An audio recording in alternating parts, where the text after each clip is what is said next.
Hello, coucou de petites vidéos, je fais mon cinéma pour parler cinéma, puisque je suis allé voir aujourd'hui en salle le film japonais de Sang Il-Lee, le maître du kabuki. Je vous débriefe très vite fait l'histoire. 3 heures, hein, donc débriefer 3 heures de film, ça va être coton.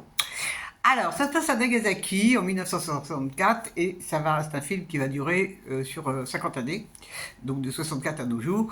Et un jeune homme qui s'appelle Kikuo se retrouve orphelin puisque son père était un chef de la mafia, enfin, des Yakuza, et il a été tué. Et pas de maman non plus.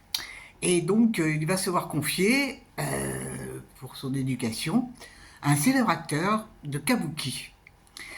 Et en fait, il va faire ainsi la connaissance, parce que ce monsieur qui est un acteur célèbre, il a un fils qui s'appelle Shunsuke. Et donc, ces deux enfants vont être amenés à suivre une formation théâtrale de kabuki.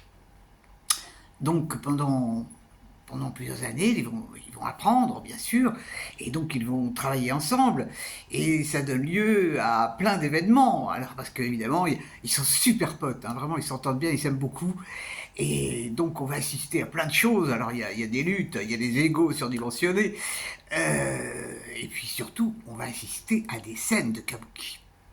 Et ça, c'est assez extraordinaire. Je ne vous raconte pas la fin. Qu'est-ce que j'ai pensé de ce film? Alors, je suis bluffé parce que c'est un film qui est complètement qui est hors norme. Parce que oser faire un film où il y a quand même une grande partie sur des scènes de théâtre kabuki, c'est quand même spécial. Hein, bon, et puis j'ai découvert ce que c'était.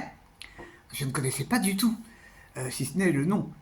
Et en fait, découvrir que le kabuki était des pièces de théâtre interprétées par des hommes grimés en femmes, alors là, j'étais scotché. Vraiment scotché, parce que c'est très spécial. C'est très spécial. Bon, moi, je n'y connais absolument rien dans la culture japonaise. Rien du tout. Et ça donne de la curiosité. Et ce théâtre, à mon avis, c'est vraiment quelque chose de très particulier à la culture japonaise.